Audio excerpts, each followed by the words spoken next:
All right, we're preparing to stream live.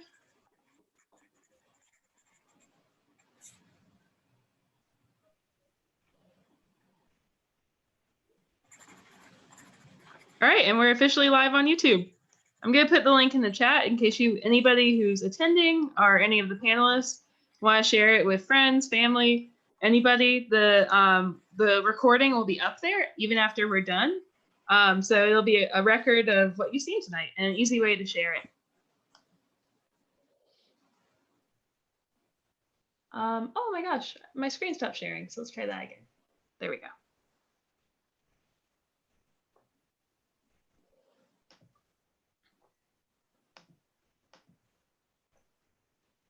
While we wait in our next 2 minutes, maybe for our panelists, a fun icebreaker I always like to use with citizen science folks is, when was the first time you found out about citizen science? Oh, great question. It was 1999. I was working at a natural science museum, my first real job, and they did a lot of citizen science programs. So that was mine. Awesome. I think I learned about citizen science. Oh my gosh, I think it might have been like 1990, but it wasn't even called citizen science. It was just called free labor for scientists. And I volunteered at a rehabilitation center for birds of prey. And we were collecting information on damage due to shootings of birds of prey, accidental shootings of birds of prey. It's exciting. Mine was with National Geographic working on bioblitzes in national parks. And we were so excited because we had people just collecting data on data sheets for a few years. And then finally we had this app called Project NOAA, and we could input the data on this app. And it was so exciting. And since then we moved on to using Inaturalist, but it was really phenomenal. It was a game changer. Great. I don't remember. What was that? I don't remember when I first learned about citizen science. It was probably in like the mid 2000s, probably around the time eBird launched. So I'm really not a birder.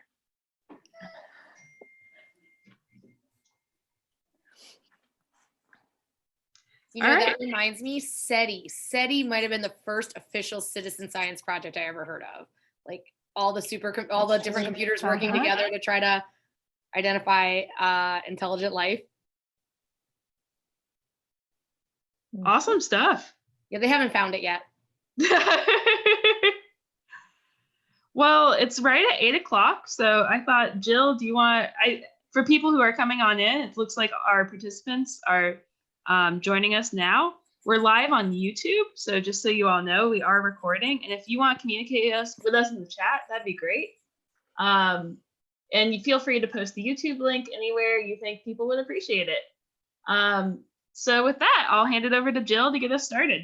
Oh, thanks, Caroline. Hi, everybody. We're so glad that you're here with us. Welcome to this evening's educator webinar. We're so glad that you're all here. We really appreciate you all spending your time this evening with us to talk about citizen science and exploring ideas for citizen science to support effective science education across the formal and informal learning landscape. So welcome, everybody. I love the sharing in the chat pod. Feel free to keep it up, comment, chat throughout the webinar. We really welcome and invite ideas, resources, tips, questions, suggestions. It's all good. We can crowdsource ideas together. So I wanted to introduce the group. I'm honored to introduce the amazing speakers, scientists, and educators that we have with us this evening, as well as all of our amazing attendees. So glad that you guys are here. My name is Jill Nugent. I know most of you. We've got some recurring attendees. We've been meeting together every Thursday night throughout Citizen Science Month this April, and I've looked forward to that every week. I'll introduce my co-host, Mary Ford from National Geographic. We've got pictures up there for you to put a name with a face as well. And then the other ladies will be on video too. We don't trust my internet quality to maintain audio and video at the same time, so mine's not up. And then Carrie Seltzer is here from Inaturalist, which Carrie probably deserves a week's vacation because Inaturalist, of course, was the platform first City Nature Challenge, the Global Bioblitz event that the field component just wrapped, and now the identification phase is still going on. So lots of excitement there. And Kate Moses from Instantwild. It is already Friday morning where Kate is in the UK. So good job, Kate. Bonus credit for staying up early or late, whichever. Thank you very much. Absolutely. And Anne Haywood is here. She's a National Geographic Fellow as well as Director of Mountain to Sea Education. And Carrie Ann Monahan is here. She's also a National Geographic Fellow, founder of the Change Education Company, and she does amazing videos for Scisstarter education. And Peg Kiner, she's gonna be joining us. She's a National Geographic Fellow, Director of Innovation, GEMS World Academy in Chicago, and also another Scisstarter video education expert.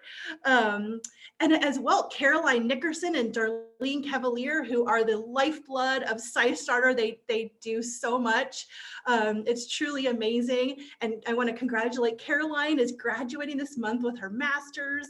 And of course, Darlene does so much. She's also a faculty member at Arizona State University. So welcome, everybody.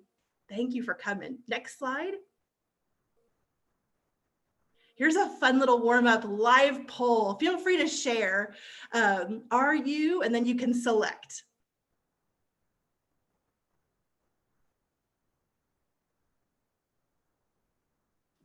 All right, we have the votes coming in. So far, we have educators in the group. We have a few citizen scientists. Some people are parents of aspiring citizen scientists, and we have 2 researchers on the line. Woo! Great All right. diversity. Get those votes in, last chance. And poll. So it looks like the majority of people were formal educators. So I'll just quickly share the results so you can all see them. Awesome. Good to know. Yep. We've got another fun poll question. Have you ever participated in a citizen science project before? Oh my gosh, the yeses are leading out of the gate. We're at about, oh, it's going down. We're at about 30% no, 60% yes, and 1 I'm not sure. Excellent. Last chance to vote and poll. Nice. All right. Yeah, so feel free to share in the chat pod. We've got some citizen science experts in the attendee list, so we welcome any comments and ideas that you guys have. So yeah, this is a great celebration. It's April 30th. We're wrapping Citizen Science Month. It's been an amazing month. We've loved celebrating with all of you. We really hope to continue the spirit of Citizen Science Month all year long and hope that you'll take citizen science into your learning environment to engage learners, audiences, participants in real world science. So we hope to keep this great enthusiasm and momentum up. And, we're here throughout the year to help support that. So always feel free to reach out. Next slide. Excellent. So there's lots of definitions for citizen science, often called, public participation in science, real world science, science for all. I like sharing this because you'll see in the orange print on the last line that making a difference.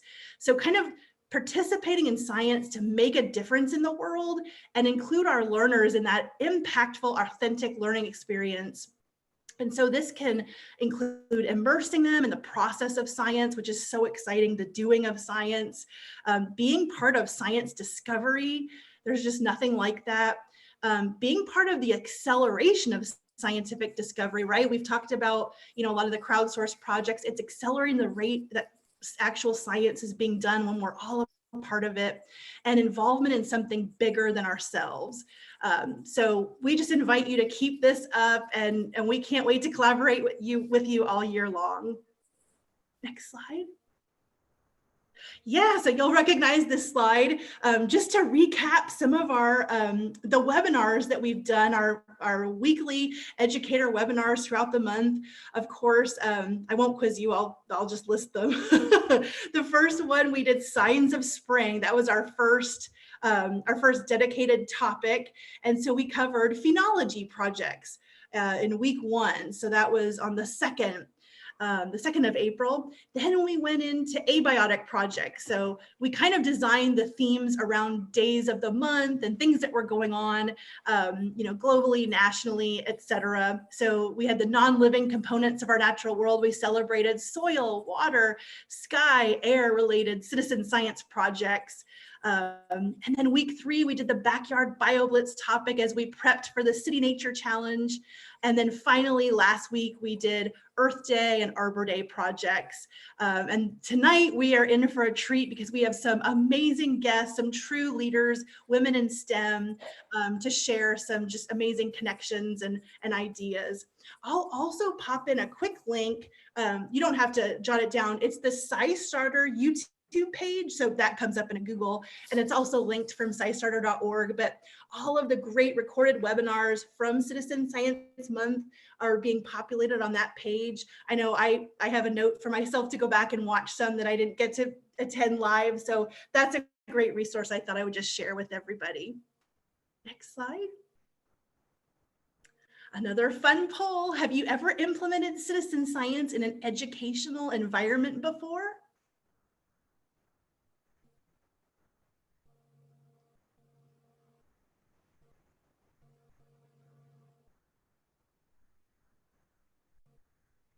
All right, looks like we have majority yes so far, a few no's.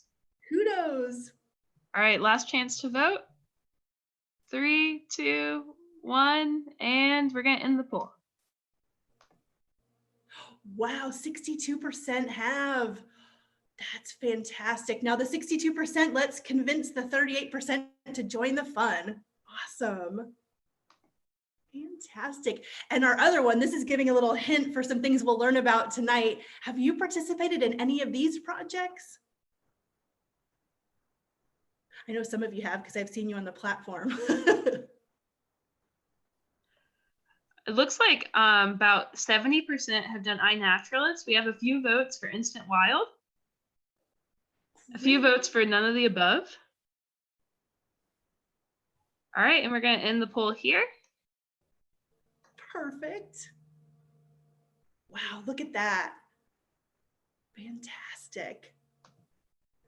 And we'll get you excited about those projects tonight and share ideas. So yeah, it is my pleasure to introduce our webinar co-host, Mary Ford from National Geographic. She's here this evening representing National Geographic Education, and she's going to share some fantastic resources from that amazing team and organization. So I'll turn it over to Mary. Thanks, Jill. Yeah, I'm so happy to be here. I always love to spend time with educators, and I work on the education team at National Geographic. I'm the director of professional learning, so trying to support learning opportunities for educators specifically. And next slide. I just wanted to share with you National Geographic's kind of mission statement, which is that we use the power of science, exploration, education, and storytelling to illuminate and protect the wonder of our world. Next slide. And on the education team, this is the belief that guides all of our work, which is that young people and the educators who teach them are key to addressing the planet's most pressing problems.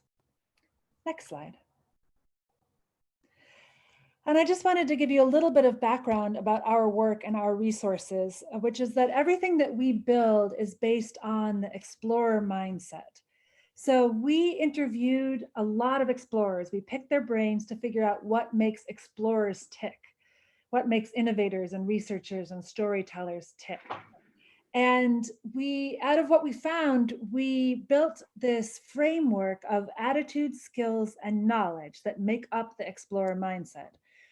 And then we built out the learning framework to reflect what kids can learn and do in each grade band or age band to develop that explorer mindset over time. And so that is what undergirds all of our resources and programs in the National Geographic education offerings. Next slide. So one of the big things that we like to do is give resources to educators. So we have a resource library on our website And you can see the URL for the website there, natgeoed.org. And in the resource library, we have things like lesson plans and videos and articles and encyclopedic entries to support developing that explorer mindset. And right now we have a special section on our resource library called Learn at Home for caregivers and for teachers who are trying to manage remote learning. Hopefully some of these resources can help you out. Next slide. There's a reminder that everything on there is free, so you can go on at any time and grab anything. And just wanted to highlight that our Learn at Home collection has a whole special section on citizen science with a lot of citizen science resources. So check that out for sure. That's free and available to everybody. Next slide. And I also wanted to point out that we have a portal to Scistarter where we feature the programs that we support at National Geographic. And I work with these programs a lot, and you're going to hear about them a lot tonight. And you can access all of them through Scistarter and track your participation in various programs that way. So we're super excited to have that partnership with Scistarter. And with that, I'm going to turn it over to Kate. Thanks for the intro, Mary. So yes, I'm Kate Moses. I work in the Conservation Technology Program at ZSL as a project manager. And part of my role involves running Instantwild, which is a conservation-based citizen science app. Next slide. So what exactly is Instantwild and how does it work? Well, it's an online platform and app that connects users like you and me to wildlife through camera trap images. We have a mix of live and non-live camera traps deployed around the world that take the images that you see on the platform. And by users logging on and IDing the species in the images, it enables them to make meaningful contributions to conservation, all whilst getting an insight into what animals get up to when people aren't around. And like for me, one of the best bits is that you don't need to be worried about being a wildlife expert. You can take part no matter what your level of experience, but I'll come back to that later. Next slide. In terms of why we created Instantwild and the challenge that it addresses, as we all know, we're facing large-scale declines in biodiversity, and camera traps, which you can see on the image on the left-hand side of the screen, are great tools for conservationists because, unlike scientists, they provide round-the-clock monitoring in any weather or condition.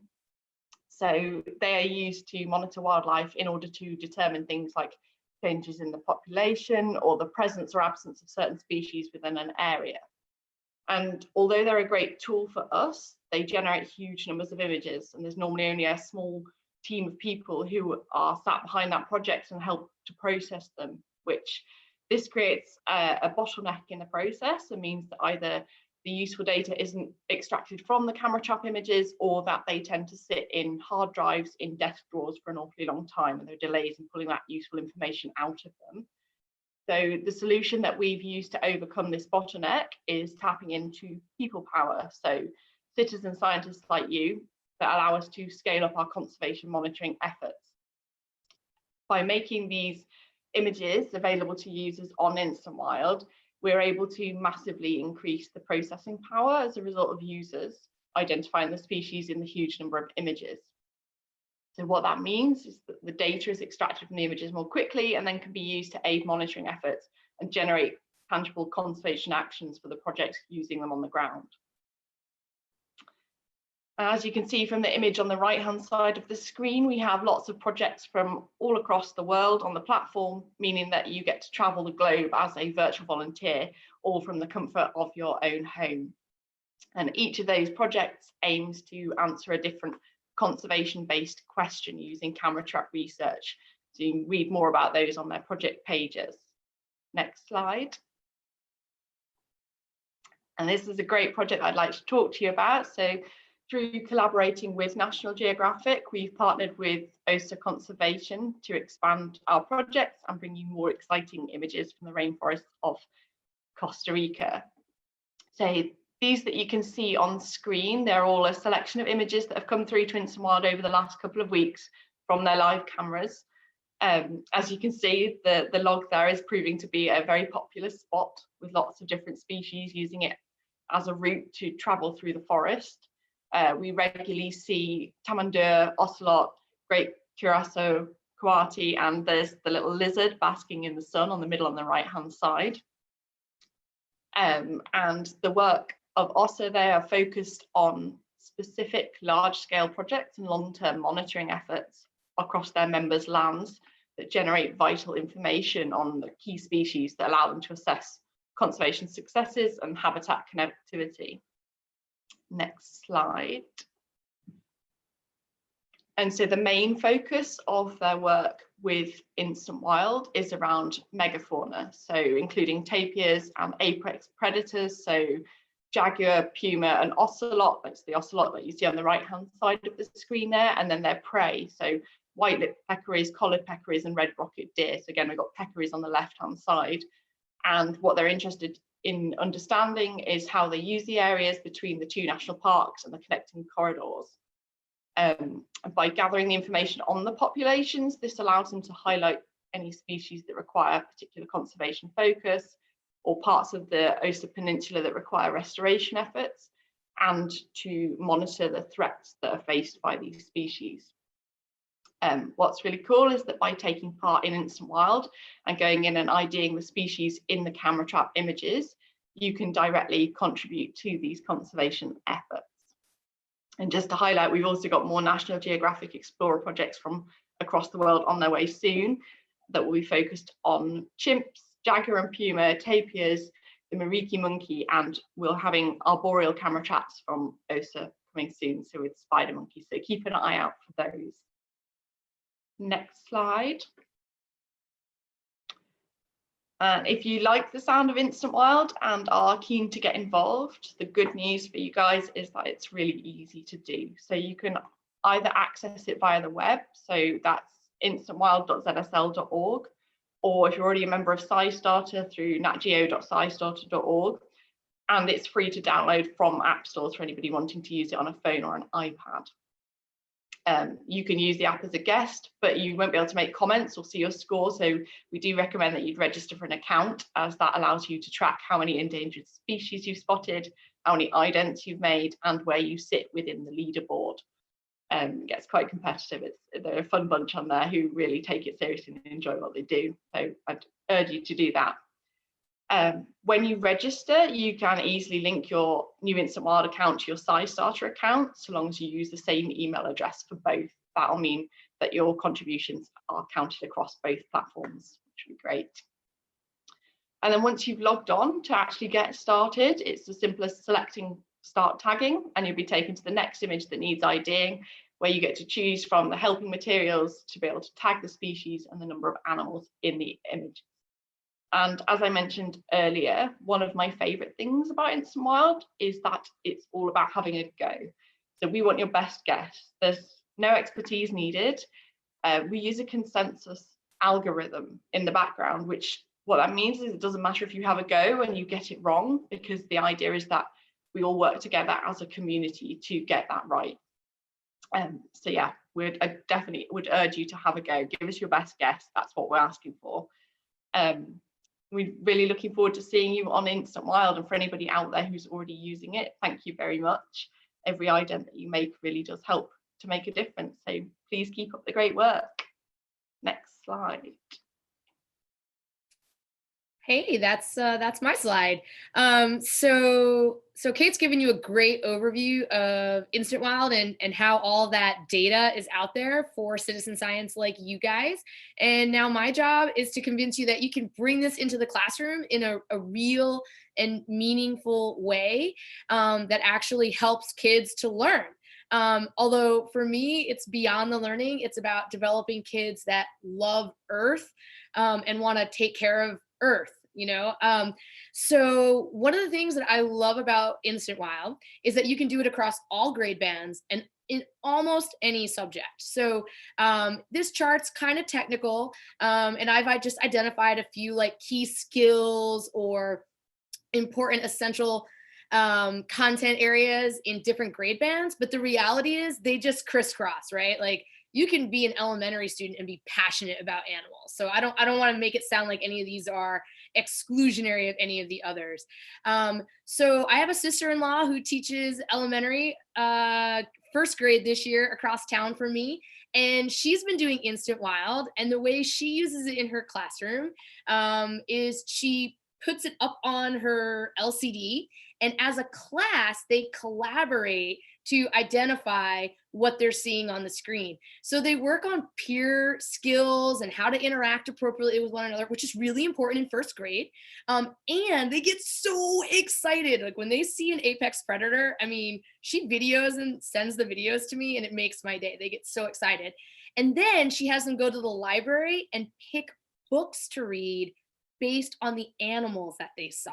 So she like weaves it all the way through her content for a unit area. And it's just really exciting to see how just curious they get. I mean, they want to know more. And she also asks great questions. So she'll say things to them like, why do you think all these animals are coming to this one spot on this log? Like, what is it about this log?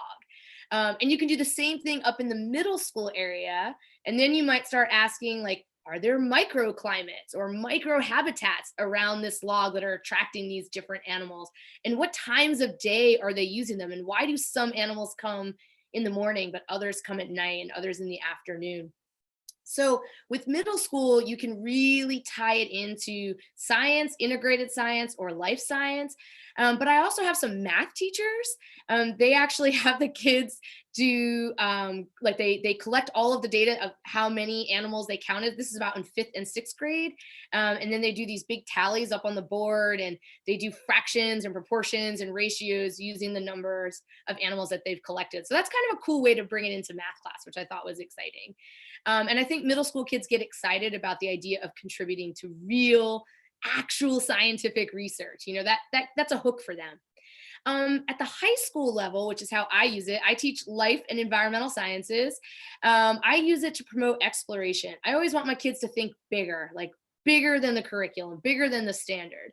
So I love doing citizen science projects, and they love camera trap projects. They love traveling to different parts of the world. And what I've really enjoyed is connecting with other educators. So we were actually doing one of the Instantwild projects in the Brazilian Cerrado, and I had some students that were practicing their Portuguese while they were doing it as part of an interdisciplinary project. And with the Costa Rica project, our Spanish students are writing papers on the animals they see in Spanish for their Spanish teacher. So we're, you know, bringing all the different classes together and making it meaningful for kids. And also it's service learning. We actually, if kids do it outside of school hours, they actually get volunteer hours. So that's kind of a little bit of a hook and a motivation for them too. And I think for adults, it's so easy with them, right? It's a passion. Animals are a passion. Conservation is a passion. People love to do good. And it gives you an opportunity to learn a little more. So I think there's lots of ways that citizen science just folds right into the classroom. You just have to want to do it. And I can field any questions on particulars at the end of this. But I think my time is up. Thanks, everybody.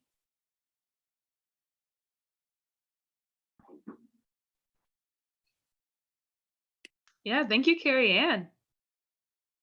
Next up, we have Inaturalist with Carrie. All right, thanks.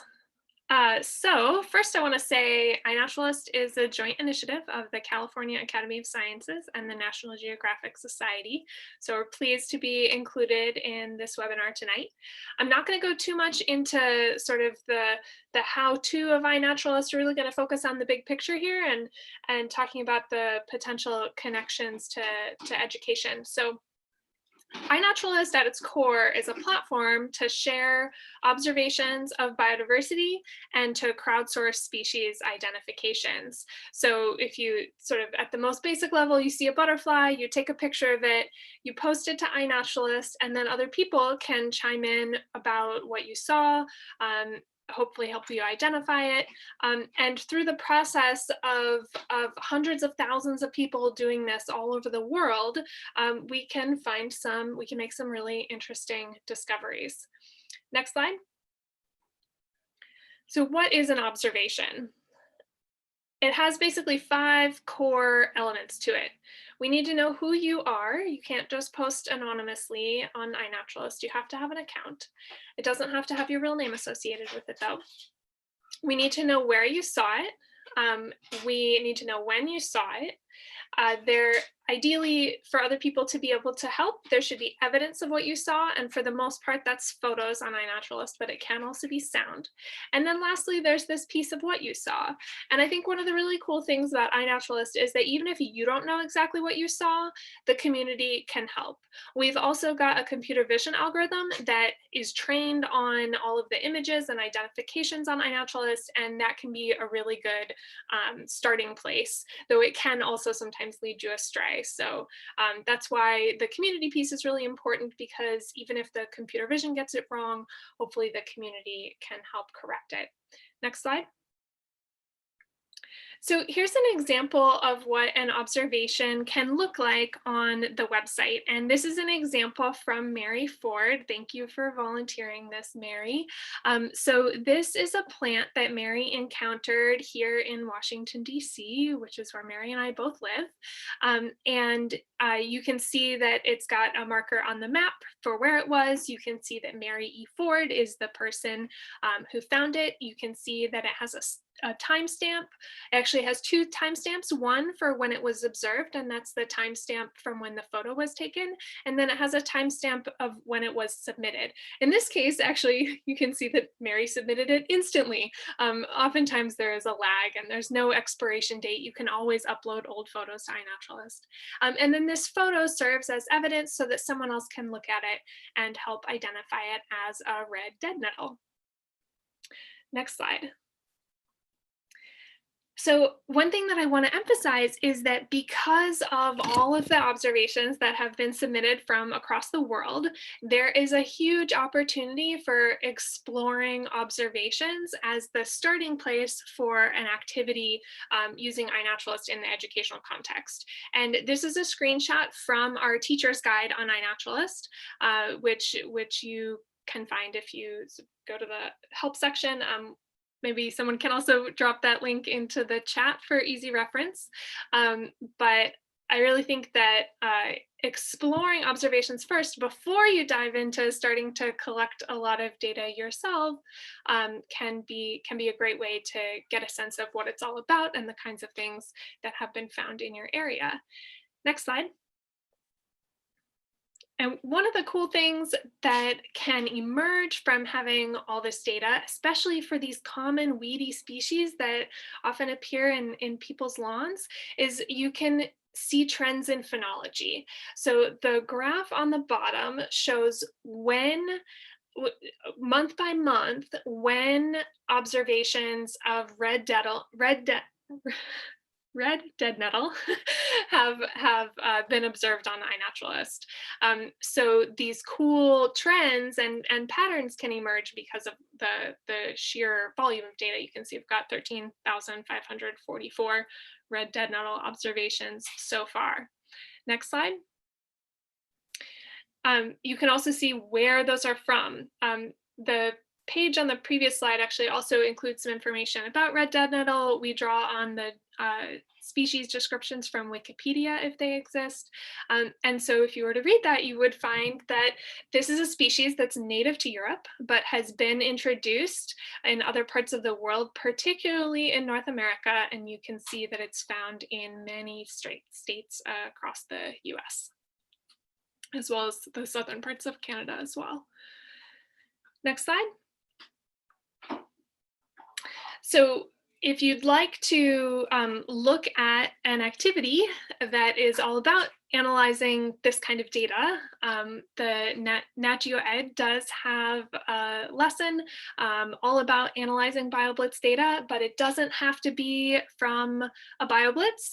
It can be looking at all of the data from your county, for example, or even your state or your country, if we've got folks watching from outside the country.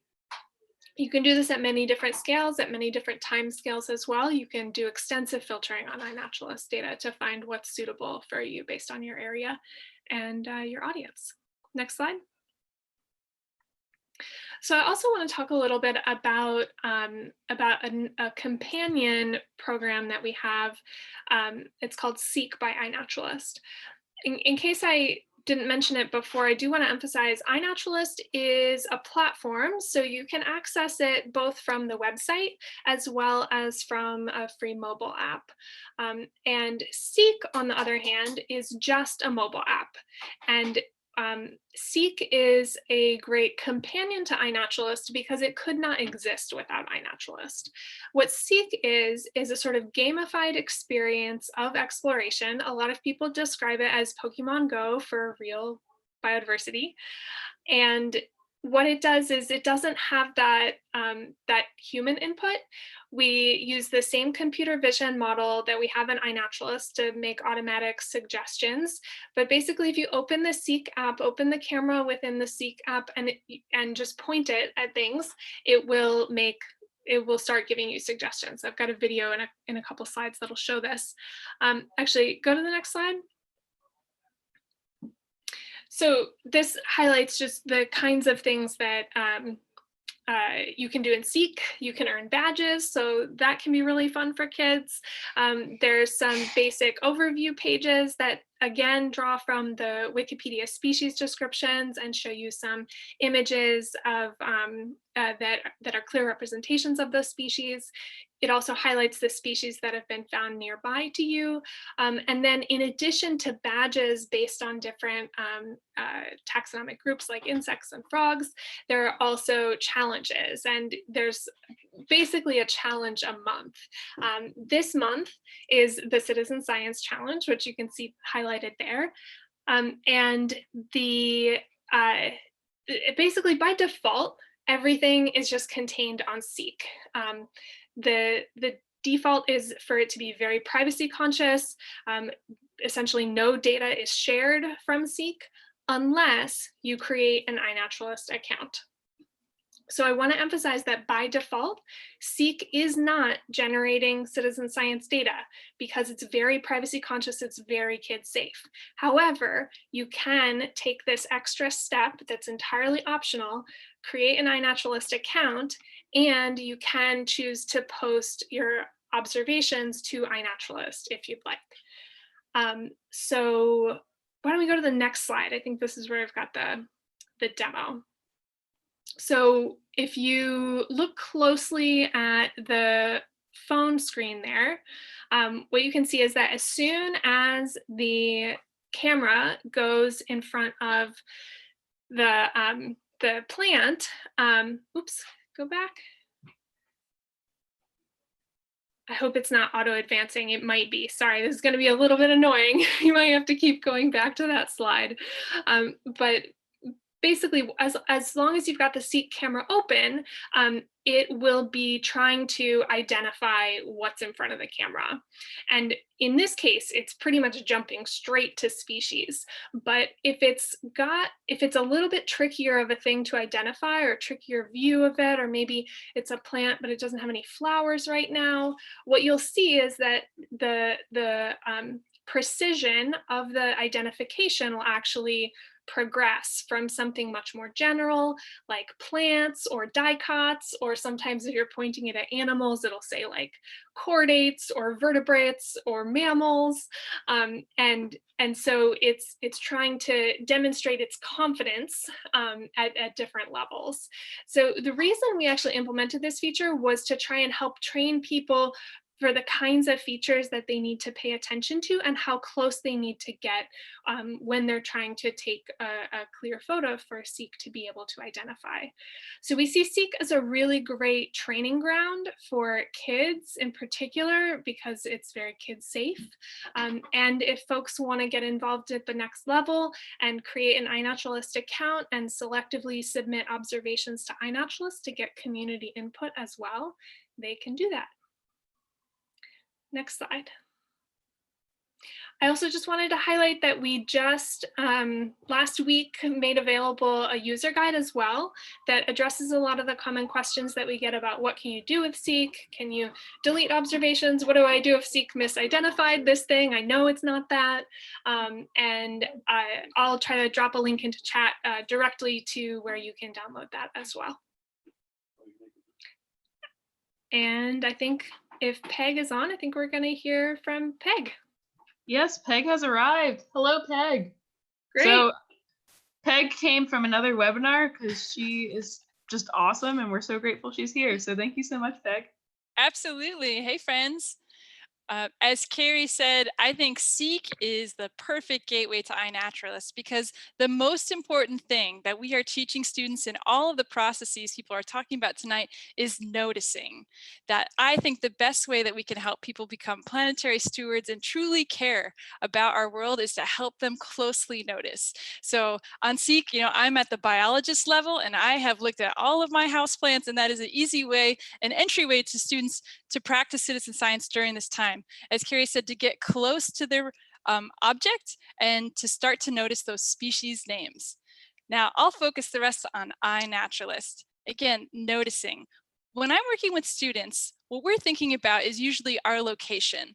And iNaturalist helps us answer those think like a geographer questions of what is it, why is it there, and why should I care about it? So the first thing I do is look for the data. In the first picture, I show that you can look through observations that are near you or observations in your area. And you can see a map with pins that will show you if it's a plant or insect or animal, or and the middle icon, you can see the actual images. And this is just getting to know your area. One of my favorite things to wonder about is what's missing. As you're looking through the images and the list, what is missing? What observations could we contribute that are not there? Whenever I'm taking students to a new field study location, the first thing we do is look at iNaturalist to see what other people have seen. Because remember, every time you go outside, you're selecting what lens you want to see the world. And this is a tool that lets you notice things more closely. That weed is not a weed, it has a name. So now, the best thing to do next is to start contributing. In between noticing and contributing, sometimes we have students doing a process of biojournaling where they're really spending time with a plant or animal or insect and noticing the small details, because it's those details that make the difference between the species. So a lot of this is about slow looking and having conversations with students about an animal species or a plant species. So when you're contributing, if you're doing this with a large group of students, one thing I do is collect all the images, and we have students go and curate, because this is really a process of knowing how to take a quality picture. And a lot of people, the goal is to get to research grade level images that are crisp and clear and usable for science. So I have students take photos and then they curate their pictures for the very best ones, and we submit them together. And one thing to think about is also about the notes and images. We're really thinking about what was the setting like that we took this image. And an easy entryway into getting students really curious and thinking about their environment is recess. Now, Cool Bug Alert started at recess when I was the leader, and suddenly kids kept finding the most crazy bugs. And of course, the first thing they say is, well, what is it? Immediately I pull out iNaturalist and we start talking about it. And then we look at the data and we ask, is it supposed to be here? And normally it wasn't. We found many invasive species on the playground that were not supposed to be around. So part 2 is that contributing. How are you giving back to science? And then analyzing your data back with the class. What did you notice? The next level is collaborating. You as an educator can create field guides that are for your area. You can search by your location and select the species for the guide. So you don't even have to produce the images for it. You can select from ones that are already in iNaturalist. You can also create a project. In this time where we are separated, you could create a project for the area. So when people do go out, they can collect images of what they're noticing. So everyone can see how biodiversity is different in their spaces. And that's all for me. All right, thank you to Peg. We also had some info about how you can link your iNaturalist and your Scisstarter accounts. So I'm just going to quickly play a video and narrate over it for you all, just so you can see it. And Peg actually made this video, so thank you to Peg. So we have these things called Scisstarter affiliates, which you saw earlier in Kate's presentation about Instantwild. It's a Scisstarter affiliate as well. So step 1 is log into Scisstarter, head on over, get into your account, go to your info and settings in your Scisstarter dashboard. So you just click right there.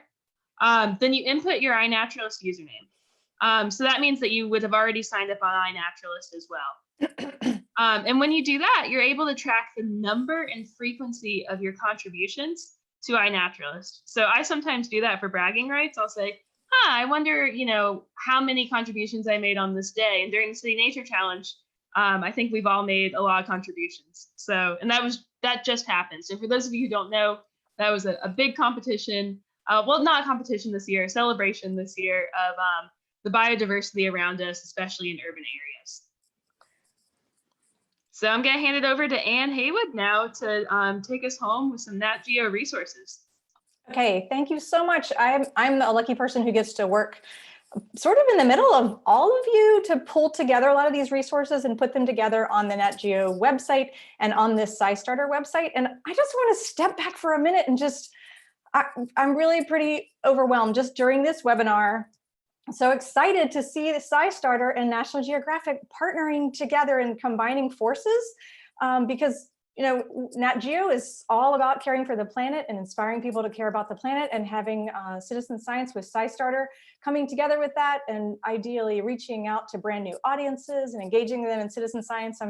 I'm just really excited and feeling really fortunate to have worked with all of you all and to watch this grow, because this page obviously is going to have more and more projects on it as time goes on. So just a couple of notes. Make a note of this URL, because this is where you can go to get to all the resources that are on Scisstarter related to these Nat Geo supported projects. And then also from each of these pages, there are National Geographic resources as well. One project that we haven't talked about at length tonight is Debris Tracker. And the reason for that is that there's a lot of sensitivity around asking people right now to go out and collect data on plastic pollution and litter. And we're just holding back on asking anyone to do that with children right now. But once we're through this strange time, of course, the plastic pollution issue is still there and still a big deal. So as much as we can inspire ourselves and our communities to get out and collect data on litter and plastic pollution that's found on land or near water or in water, that's going to be really helpful to the researchers at Debris Tracker that are using that data to try to figure out the problems at the source. So encourage you to make a note of that and plan to come back to that and look at it now, maybe plan ahead for using that at a later time. With iNaturalist, Carrie already showed you a lot, and with Seek as well, and Peg gave great guidance on how to work with that. There is more information on, actually on the next slide, there's a page on National Geographic that has more resources, if you want to go to the next one. This is our Bioblitz program page, and it's grown through the years as we've worked on the Bioblitz program and working with iNaturalist as well. So there are resources here if you want to, not just for planning an event, obviously no one's planning events right now, but there are videos for doing like a do-it-yourself Bioblitz or a backyard Bioblitz and things like that. And there are also resources if you want to print out a data sheet or an observation sheet that someone in your family or your students could use to collect data now and doing that noticing in your own backyard or in your own close to home. Just encourage looking around at the opportunities there. And there are lots of videos on all these pages. Right now, the Instantwild, it looks like there's going to be a lot more resources on there and soon, so I'm not going to talk about that too much because I think my time is running out. But again, make a note of these pages, and thank you so much for being in on this as it's really just getting off the ground. All right. So you've had a few URLs thrown at you today. You had scistarter.org/natgeo, where you can find the projects we discussed, Instantwild and iNaturalist. And there's also, for our educators in the house, you might be interested in scistarter.org/education. We have projects including on this page, along with classroom fun videos that, including ones Peg and Carrie Ann, who are on this webinar, who have made for all these different projects. And we hope that you can use them in your educational efforts. In our follow-up notes, we're also sending Intro to Citizen Science tutorial. It takes about 30 minutes to complete. So once you do that, you'll get a certificate, which will see at the very end of the to signify completion of it. So The tutorial certificate will be through this webinar as well, and we'll include that in our follow-up email as well with all of the so yeah, we're gonna open up questions now.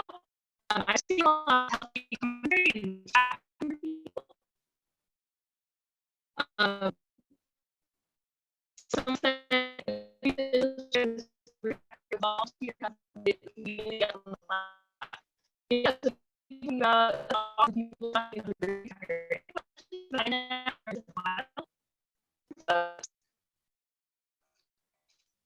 Yeah, Caroline, this is Jill, and thank you guys so much for coming. Yeah, let's open it up for questions. And just like Caroline said, we're so excited that you guys are here, and we hope that this continues.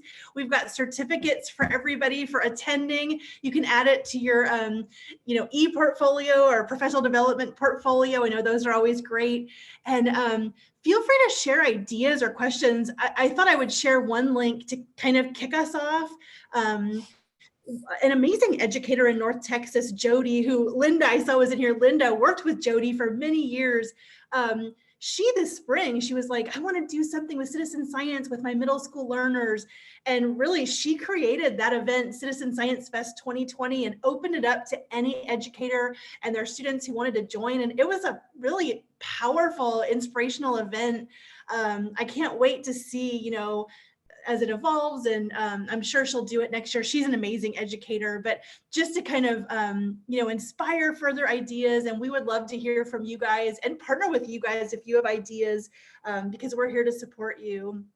So any questions or comments, I'll open it up to everyone. This was such a treat for me to listen to everybody. And I'm so grateful to everybody for their time, talent, and everything else. So any questions from the group?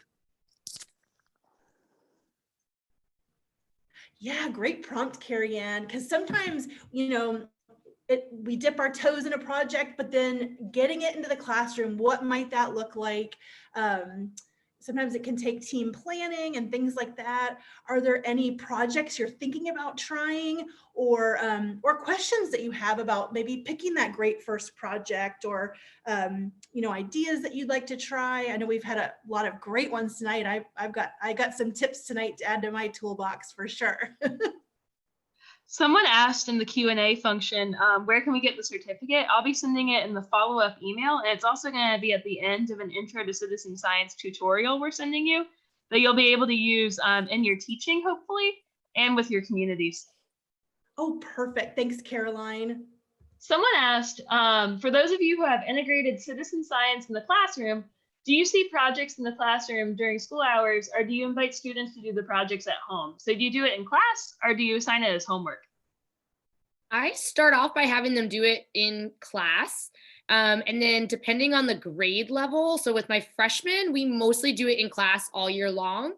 We have kind of a weekly 15-minute citizen science, I call it like think tank, where because they're often getting to choose their own projects, so they have some choice and it's independent.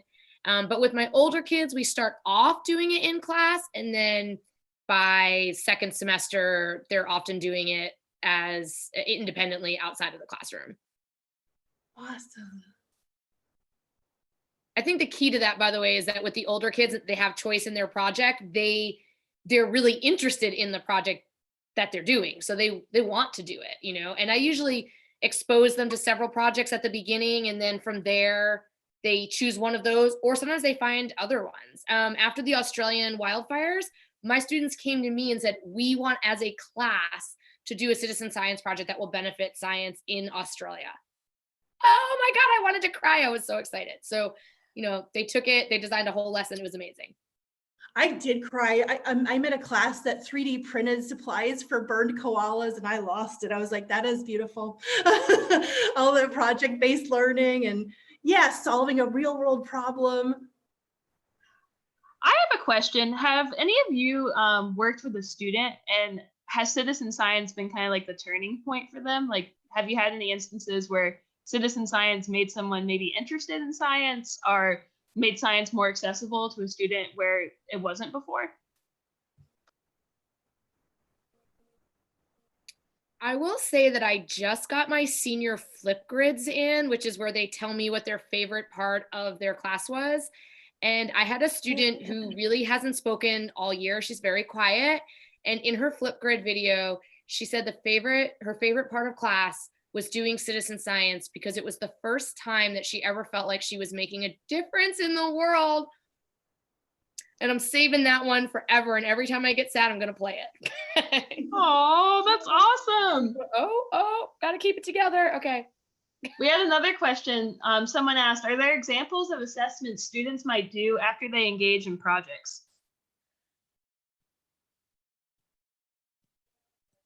So post-project assessments, what do you all think? Is Peg still here? Because I feel like Peg could have something really interesting to say about that. I lost her. I got it in here. Sounds. Oh, there she is. Okay, awesome. Post-project assessments? Sure. So one thing that we do, we did talk a lot about debris tracker tonight, but I'm all about collecting data. And I think Rachel asked in the chat too about using citizen science data with policymakers. And that's like a primary goal of mine. If we're out in the field, that data needs to go somewhere else. And these platforms allow for it to go to researchers, but we're really interested in what are we noticing in our area. So we've used debris tracker to collect and create Google Maps. So we can create our own CSV files and put them in Google Maps and then immediately talk to our neighborhoods. We look for patterns in what we're noticing and then talk to the local businesses, and the kids decide based on the patterns they notice of where do they need to put their signs or what kind of information do we need to post in our neighborhood, and then invite the lawmakers into school and share about what we noticed. The big thing, but spoiler alert, we noticed that cigarettes were the #1 thing we found in debris tracker, and cigarettes are made of plastic. And that was the mind-blowing thing. So in a lot of ways, I find that these tools are things that ignite kids in seeing that there's opportunity for change, but especially when you can link it to a policymaker.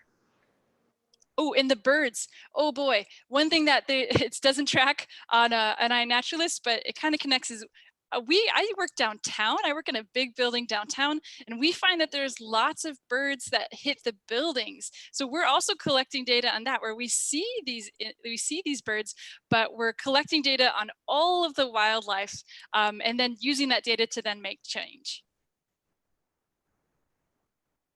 Awesome. And I love this. Yeah, I love how he shares. I love that sharing of your first connection with it, because it's great to think about these projects that led to long-lasting engagements, right? Like the projects to introduce this with students. And that's why on the education page and the Nat Geo projects, we really, selectively picked projects that we think will be great to sustain that engagement, get them excited and keep them involved. For that assessment piece, just for Instantwild, so my kids each picked a different Instantwild project, they went to locations of their choice.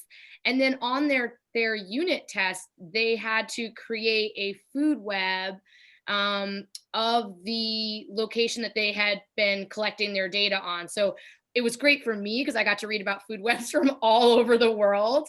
It also meant I had to go look up a few things, which that's okay too. I'm learning. So that was kind of a direct assessment, right? Which I think is nice, a nice tie-in. It really makes the kids feel like this is relevant, and I really have to learn about it and know about it.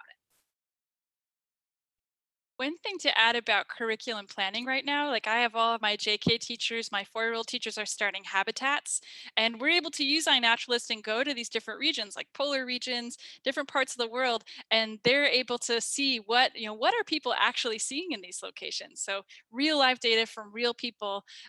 It's not necessarily stuff that we're pulling from websites, it's real people and real observations. It inspires them to then, contribute what do they notice. Great.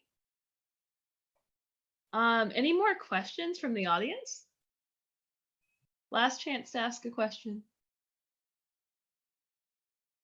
If there aren't any more questions, we hope that you all stay tuned for that follow-up email. While you wait for that, the recording for this is live on YouTube. So you can go to Scisstarter's YouTube channel to find this recording. And in our follow-up email, we'll send the certificate for this webinar, a link to a tutorial you can use to introduce citizen science to others. And we're also going to send links to all the different webinars Jill did this month about education. And with that, just a big heartfelt thank you to all of our presenters for the work they do every day in citizen science and for their time this evening. Thanks, everybody. Thank you all for coming. Thank you. Thank you. Keep in Bye, touch. everyone. Bye. Good night. Bye. Thanks, friends.